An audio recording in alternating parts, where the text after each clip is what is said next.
Hi everyone, this is Devi from KCS Kasinadar College. In this session, we are going to see income from house property procedures. So, this is a part 2, second class of income from house property. In the last class, we had seen what is income from house property and what are the pointers in computation of annual value. In this particular class, we are going to see what are the procedures to follow in solving problems. There are certain basic conditions in computation of IFHP. Those conditions are the property must be a constructed building and the assessee must be the owner of the property and the house should have an annual value because rent received is not being taxed. The annual value of the property is being valued, is being taxed, though the house is not being let out or not being let out. The annual value is to be taxed, and the property need not to be in India. It may be in outside of India. In house property in any abroad countries will also be charged under the head income from house property, and certain incomes from house property are exempted. This we had seen in the last class itself. The house or the portion of the house used for own business or profession are completely exempted in computation of income from house property. So these are all certain basic conditions that we should know before get into the solution. See, என்னெல்லாம் conditions பார்த்தோம். Property வந்து constructed பில்டிங்காக இருக்கணும், அசஸி தான் அதோட ஓனராக இருக்கணும், property இந்தியாவில் தான் இருக்கணும்னு இல்லை, அப்ராட் கண்ட்ரிலையும் இருக்கலாம், அதுவும் ஐஎஃப்ஹெச்பியில் தான் சார்ஜ் பண்ணப்படும். ஆனுவல் வேல்யூ கண்டிப்பாக பில்டிங்க்கு இருக்கணும். வாடகை வரலைனாலும் ஆனுவல் வேல்யூ தான் இன்கமாக ட்ரீட் பண்ணி அதை டேக்ஸ் பண்ண போகிறோம். ஹவுஸு போர்ஷன் ஆஃப் த ஹவுஸோ இல்லைனா ஃபுல் பில்டிங்கையோ அசஸி வந்து அவருடைய ஓன் பிஸ்னஸ் இல்லை ப்ரொஃபஷனுக்காக யூஸ் பண்ணாருன்னா அதை இன்கம் ஃப்ரம் ஹவுஸ் ப்ராப்பர்ட்டியில் இன்கமாக ட்ரீட் பண்ண வேண்டாம் அப்படின்னு ஐடி ஆக்ட் சொல்லுது.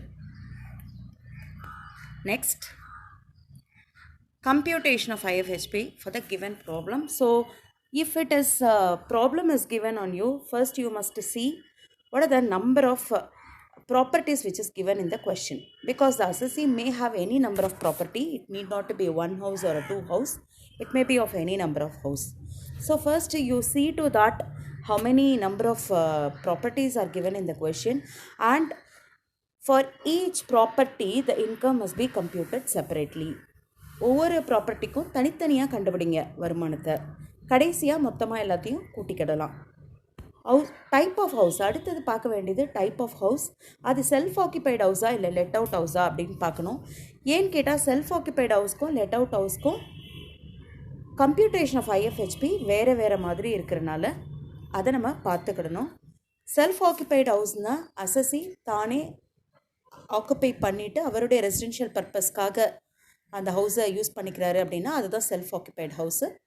லெட் அவுட் ஹவுஸ் வாடகைக்கு விடப்பட்ட வீடு. செல்ஃப் ஆக்கியபைடு ஹவுஸுன்னா 2 வீடு மட்டும்தான் அசஸி வந்து அவருடைய சொந்த தேவைகளுக்காக ரெசிடென்ஷியல் பர்பஸ்க்காக யூஸ் பண்ணிக்கிறோம் அப்படின்னு சொல்லலாம். If he uses more then 2 houses, then the third house or from the third house will be treated as deemed to be let out.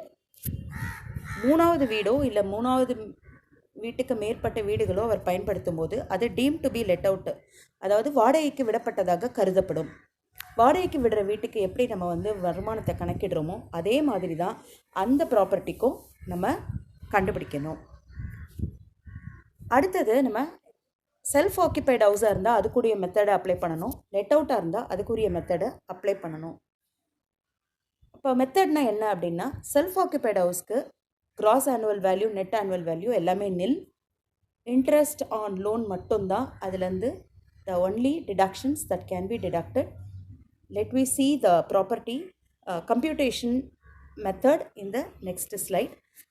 So let out house ப்ராப்பர்ட்டியோடைய ஸ்டெப்ஸ் என்னெல்லாம் அப்படின்னா, first நம்ம cross annual வேல்யூவை கண்டுபிடிக்கணும், அதுக்கு பிறகு net annual வேல்யூவை கண்டுபிடிக்கணும், அதிலிருந்து டிடக்ஷன்ஸ் அண்டர் செக்ஷன் 24 அப்ளைடு, அதை கழிச்சோம்னா நமக்கு இன்கம் ஃப்ரம் ஹவுஸ் ப்ராப்பர்ட்டி கிடச்சிரும். ஸோ ரொம்ப சிம்பிள்.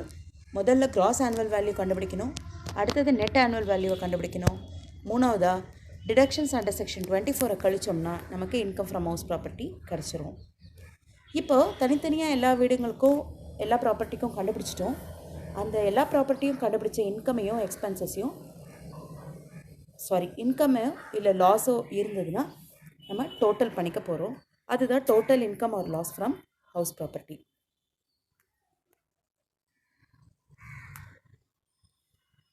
ஸோ இதுதான் மெத்தடு. கிராஸ் ஆனுவல் வேல்யூ அதுலேருந்து முனிசிபல் டேக்ஸை லெஸ் பண்ணோம்னா நெட் ஆனுவல் வேல்யூ. 24 செக்ஷன் 24ல் there are 2 deductions are allowed. One is 30% of NAV, அதை நம்ம ஸ்டாண்டர்ட் டிடக்ஷன் அப்படின்னு சொல்கிறோம். Second one interest on borrowed capital. இந்த வீடை கட்டுறதுக்காக அசசி லோன் எடுத்து கட்டியிருந்தாருன்னா அந்த லோனுக்கு கட்டுற வட்டியை அவர் கழிச்சுக்கிடலாம். ஸோ இந்த ரெண்டு டிடக்ஷன்ஸும் கழித்த பிறகு வர்றது தான் இன்கம் ஃப்ரம் ஹவுஸ் ப்ராப்பர்ட்டி. அப்போது ஃபஸ்ட்டு ஸ்டெப்பான கிராஸ் ஆனுவல் வேல்யூவை எப்படி கண்டுபிடிக்கிறது? ஸோ நம்ம டீட்டெயில்டான ஒரு மெத்தடை பார்ப்போம். So this is the computation method. இதுதான் ஸ்ட்ரக்சர். உங்களுடைய எந்த type of question income from house ப்ராப்பர்ட்டியில் கேட்டாலும் இந்த ஸ்ட்ரக்சர் உங்கள் ஆன்சர் பேப்பரில் இப்படியே இருக்கணும்.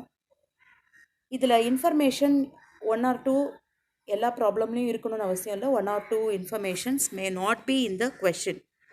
But with the available data, with the available information, we have to compute income from house property. Let out, deemed to be let out. ரெண்டுத்துக்கும் இதே தான் கம்ப்யூட்டேஷன் மெத்தட். செல்ஃப் ஆக்குபைடாக இருந்ததுன்னா அந்த செல்ஃப் ஆக்குபைட் காலமில் கொடுத்துருக்க தான் computation method. So for finding GAV, MRV, FRV, municipal rental value, fair rental value is to be compared. இதுனா என்னென்னு நம்ம லாஸ்ட் கிளாஸ்லேயே நம்ம பார்த்துட்டோம். முனிசிபல் ரெண்டல் வேல்யூனா என்ன, ஃபேர் ரெண்டல் வேல்யூனா என்னென்னு. கவனிக்காதவங்க அந்த கிளாஸை அட்டென்ட் பண்ணிங்கன்னா தெரியும். So MRV, FRV is to be compared and you should take whichever the higher one. Higher value is to be taken and the same must be compared with standard rent. In this stage we have to take the lower one and this will be called as an ERV, expected rental value. And the same must be compared with actual rent or a rent received. While we compare with actual rent, the actual rent must be reduced by unrealized rent. So the same must be compared now. After comparing, we have to take higher value. From that higher value, if it is any loss due to vacancy is there in the question, that is to be deducted to find GAV. So this is how gross annual value is to be computed. MRVயும் FRVயும் compare பண்ணி higher வேல்யூவை எடுக்க போகிறோம். அது கூட standard ரெண்ட்டை compare பண்ணி லோயர் வேல்யூவை எடுக்க போகிறோம்.